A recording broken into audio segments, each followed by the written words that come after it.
предложением и готов заключить сделку, но с одним условием. Я вас слушаю, Гаджи. Хочу напомнить, что я продаю вам готовое дело с нефтепромыслами, заводами, судами, с налаженной перегонкой нефти и ее доставкой. Вам не о чем беспокоиться. Это очень хорошо. Так как все отходит вам, я хотел бы увеличить свой процент в паях нашего нового нефтепромышленного общества.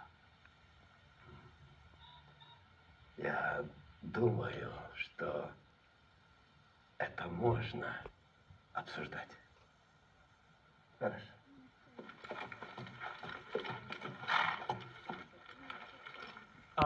Пока прошу меня извинить, мне нужна Ксун. Да, конечно.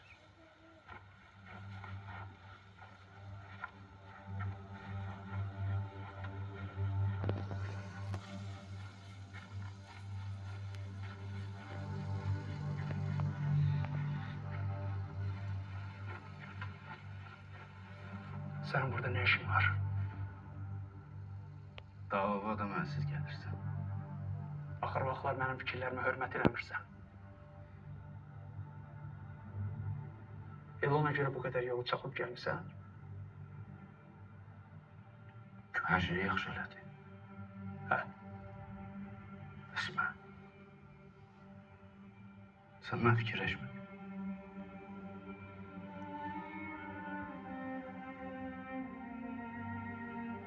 İsmail. Oğlan. Mən sizi böyütdüm. Hamınızı yerbəyer elədim.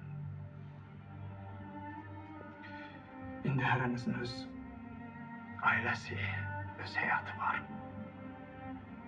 Mən isə tək qalmışam. Uzun illər işləmişəm oğlum.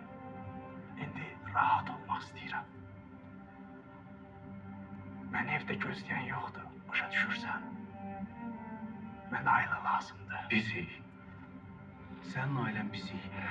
Ata, yalvarıram belləmə. Gəl sən başqa qız tapaq. Sonra razı olmayacaq. Ata, ata. Bəsdir! Sən hamını ispat edirsən, bəsdir! Şans səs ver.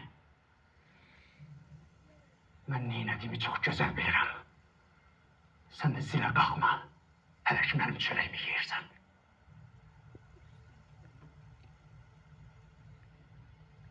Bundan sonra sənin çörəyin mənə haram olsun.